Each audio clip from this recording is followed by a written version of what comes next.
السلام علیکم۔ اب تک کی اہم خبروں کے ساتھ میں ہوں اعتصام الحق۔ سب سے پہلے اہم خبروں پر ایک نظر۔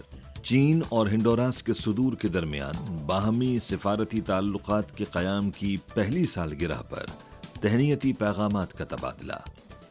بوآ فورم فار ایشیا 2024 کے سالانہ اجلاس کا افتتاح، اور چین کی وزارت خارجہ نے کہا ہے کہ امریکہ سائبر اسپیس میں ذمہ دارانہ رویہ اپنائے۔ اب خبریں تفصیل کے ساتھ۔ 26 مارچ کو چینی صدر شی جن پنگ اور ہنڈوراس کی صدر آئرس کاستروز نے دونوں ممالک کے سفارتی تعلقات کے قیام کی پہلی سالگرہ کے موقع پر مبارکباد کے پیغامات کا تبادلہ کیا۔ شی جن پنگ نے نشاندہی کی کہ گزشتہ سال مارچ میں چین اور ہنڈوراس نے سفارتی تعلقات قائم کیے، جس سے دو طرفہ تعلقات میں ایک نیا باب شروع ہوا ہے۔ گزشتہ سال جون میں صدر آئرس کاسترو نے چین کا کامیاب سرکاری دورہ کیا اور ہم نے بات چیت کی اور اہم اتفاق رائے پر پہنچ کر دو طرفہ تعلقات کی ترقی کی راہ ہموار کی۔ سفارتی تعلقات کے قیام کے بعد سے ایک سال میں فریقین نے باہمی احترام، مساوات، باہمی فائدے اور مشترکہ ترقی کے اصولوں کی روشنی میں دو طرفہ تعلقات کے اعلیٰ سطحی آغاز کو فروغ دیا ہے۔ میں ہنڈوراس کی جانب سے ون چائنا کے اصول پر سختی سے کاربند رہنے کو سراہتا ہوں۔ شی جن پنگ نے اس بات پر زور دیا کہ میں چین ہنڈوراس تعلقات کی ترقی کو بہت اہمیت دیتا ہوں اور دونوں ممالک کے سفارتی تعلقات کے قیام کی پہلی سالگرہ سے فائدہ اٹھاتے ہوئے باہمی حمایت کو مستحکم کرنے، ہمہ جہت تعاون کو وسعت دینے اور مشترکہ طور پر باہمی تعلقات کے بہتر مستقبل کے لیے صدر کاسترو کے ساتھ مل کر کام کرنے کا خواہاں ہوں۔ صدر کاسترو نے کہا کہ گزشتہ ایک سال کے دوران ہم نے جدت طرازی اور ترقی اور عالمی مسائل کے حل پر چین کے عزم کا مشاہدہ کیا ہے اور عالمی سطح پر غربت کے خاتمے میں چین کے اہم کردار کو دیکھا ہے۔ ہنڈوراس ایک چین کے اصول پر سختی سے عمل پیرا رہے گا اور چین کے ساتھ باہمی احترام کی بنیاد پر آزادانہ دو طرفہ تعلقات کو فروغ دینے کا خواہاں ہے۔ بوآ فورم فار ایشیا 2024 کے سالانہ اجلاس کا آغاز 26 مارچ کو ہوا۔ 4 روزہ فورم کے دوران چینی اور غیر ملکی مہمان ایشیا اور دنیا، مشترکہ چیلنجز، مشترکہ ذمہ داریاں کے موضوع پر تفصیلی تبادلہ خیال کر رہے ہیں۔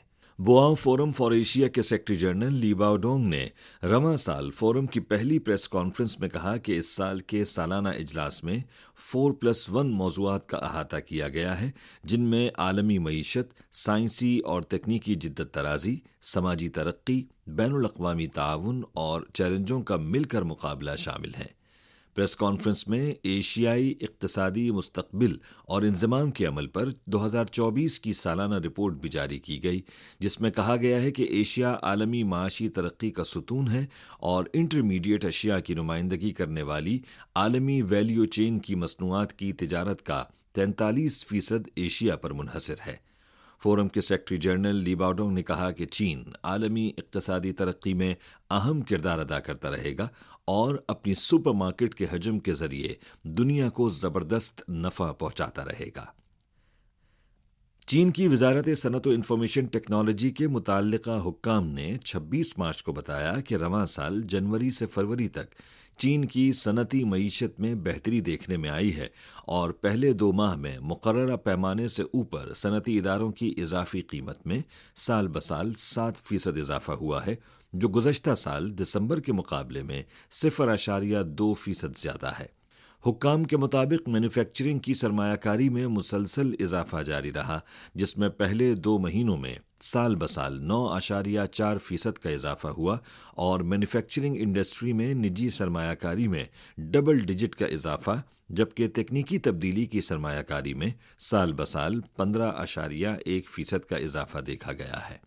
اعداد و شمار کے مطابق پہلے 2 ماہ میں ہائی ٹیک مینوفیکچرنگ کی اضافی قیمت میں سال بسال 7.5% اضافہ ہوا، جس سے مسلسل 3 ماہ تک ترقی میں تیزی آئی۔ مقررہ پیمانے سے اوپر کے چھوٹے اور درمیانے درجے کے صنعتی اداروں کی اضافی قیمت میں سال بسال 8.7% اضافہ ہوا، جو مقررہ پیمانے سے اوپر تمام صنعتی اداروں کی ترقی کی شرح سے زیادہ تھا۔ چین کے قومی محکمہ کسٹمز کے اعداد و شمار کے مطابق جنوری سے فروری تک امریکی ڈالر کے حساب سے چین کی مجموعی غیر ملکی صنعتی تجارت میں سال بسال 5.5% اضافہ ہوا۔ ان میں مشینری، گھریلو برقی ساز و سامان سمیت دیگر صنعتوں کی برآمدات نے ڈبل ڈیجٹ کی ترقی حاصل کی ہے۔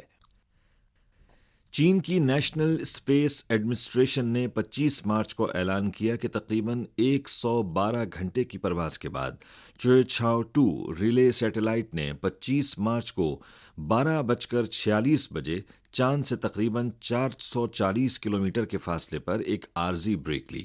تقریباً 19 منٹ بعد یہ سیٹلائٹ کامیابی سے چاند کے گرد مدار میں داخل ہوا۔ چوئے-چھاؤ-2 ریلے سیٹلائٹ منصوبہ بندی کے مطابق چونگہے 4 اور چونگہے 6 کے ساتھ ریلے سیٹلائٹ کے طور پر کام کرے گا۔ 26 تاریخ کو چین کی وزارت خارجہ کے ترجمان لین جین نے یومیہ پریس کانفرنس میں چین کے سائبر حملوں کے خلاف امریکہ اور برطانیہ کے الزامات پر تبصرہ کرتے ہوئے کہا کہ کچھ عرصے سے امریکہ نے اپنی سربراہی میں دنیا کی سب سے بڑی انٹیلیجنس تنظیم فائیو آئیز کو جغرافیائی سیاسی مقاصد کے لیے اکسایا ہے تاکہ چینی ہیکرز کے خطرے کا غلط تاثر اور معلومات مرتب اور پھیلائی جا سکیں، اور اب وہ برطانیہ کے ساتھ مل کر نام نہاد چینی سائبر حملوں کو بڑھاوا دینے اور یہاں تک کہ چین کے خلاف غیر معقول یک طرفہ پابندیاں عائد کرنے کے لیے کام کر رہا ہے، جس کی چین سختی سے مخالفت کرتا ہے۔ ترجمان نے کہا کہ متعلقہ چینی سائبر سیکیورٹی ایجنسی نے امریکی حکومت کے چین اور دیگر ممالک پر سائبر حملوں کے حوالے سے رپورٹس کا ایک سلسلہ جاری کیا ہے، لیکن امریکی حکومت نے اس معاملے میں ہمیشہ گونگے اور بہرے ہونے کا ڈرامہ کیا ہے۔ انہوں نے کہا کہ ہم امریکہ پر زور دیتے ہیں کہ وہ سائبر اسپیس میں ذمہ دارانہ رویہ اپنائے اور چور مچائے شور کا کھیل ترک کرے۔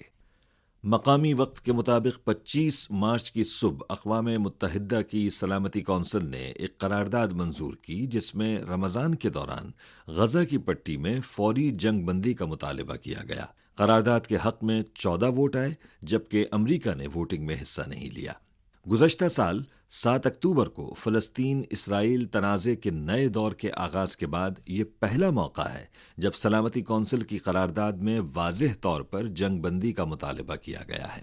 ووٹنگ کے بعد اپنے وضاحتی بیان میں اقوام متحدہ میں چین کے مستقل مندوب چونگ جون نے زور دے کر کہا کہ سلامتی کونسل کی قرارداد اس کی پابند ہے۔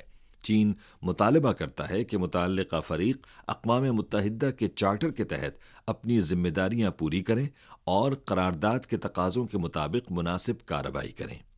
چین توقع کرتا ہے کہ اہم اثر و رسوخ رکھنے والے ممالک فعال کردار ادا کریں گے اور قرارداد پر عمل درآمد کی حمایت کے لیے تمام مؤثر ذرائع استعمال کریں گے۔ اسی دن بہت سے ممالک نے غزہ جنگ بندی کی اس قرارداد کی منظوری کا خیر مقدم کیا۔ پاکستان کی وزارت خارجہ نے اسی شام ایک بیان جاری کیا جس میں اس دن منظور کی گئی سلامتی کونسل کی قرارداد پر تیزی سے عمل درآمد کا مطالبہ کیا گیا۔ عراقی وزارت خارجہ نے اپنے بیان میں کہا کہ تمام فریقوں کو بین الاقوامی قانون کے تحت غزہ کی پٹی میں شہریوں تک انسانی امداد کا دائرہ وسیع کرنے اور شہریوں کے تحفظ کو مضبوط بنانے کے لیے اپنی ذمہ داریاں پوری کرنی چاہیے۔ بیان میں عالمی برادری پر زور دیا گیا کہ وہ اپنی ذمہ داریاں نبھائے اور غزہ کی پٹی میں شہریوں پر اسرائیلی حملوں کو ختم کرے۔ مقامی وقت کے مطابق 25 مارچ کو روسی صدر ولادیمیر پوٹن نے کروکس سٹی کنسرٹ ہال میں ہونے والے دہشت گرد حملے پر روسی فیڈریشن کا ایک سلامتی اجلاس منعقد کیا۔ اس موقع پر پوٹن نے کہا کہ روس جانتا ہے کہ دہشت گرد حملہ انتہا پسند گروہوں نے کیا، لیکن روس کو اس بات کی زیادہ تشویش ہے کہ اس کے پیچھے کون ہے۔ پیوٹن نے کہا کہ کروکس سٹی کنسرٹ ہال پر دہشت گرد حملہ روس کے خلاف یوکرین کی حکومت کی جنگ کا حصہ ہے، اور انہوں نے 22 مارچ کو جو خونی دہشت گرد حملہ کیا اس کا مقصد روسی معاشرے میں خوف و ہراس پیدا کرنا تھا۔ روس کی جانب سے یوکرین پر عائد الزامات کے تناظر میں یوکرین کے صدر کے دفتر اور وزارت دفاع کے مین انٹیلیجنس ڈائریکٹوریٹ نے اس کی تردید کی ہے، اور دونوں کا اصرار ہے کہ یوکرین کا اس واقعے سے کوئی تعلق نہیں ہے۔ اسی کے ساتھ خبریں ختم ہوئیں۔ مزید خبروں، تجزیوں اور تبصروں کے لیے وزٹ کیجیے ہماری ویب سائٹ urdu.cri.cn۔